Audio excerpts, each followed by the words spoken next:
Hello everyone, we are going to discuss the unit 5 electronic devices and circuit lecture 1 LED. So without doing late, let's know the definition of LED. LED refers light emitting diode, which is a semiconductor device that emits light when an electric current is passed through it.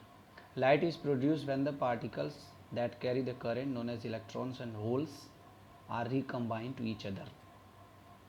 Next point is constructions. There are 3 points.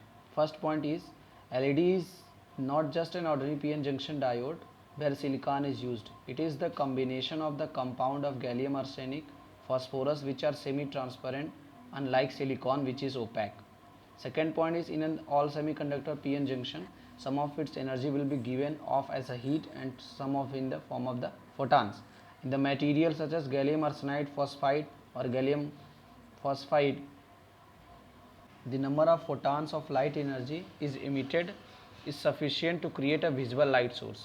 In this way, the LED emit light, which may be depend on the material we are using.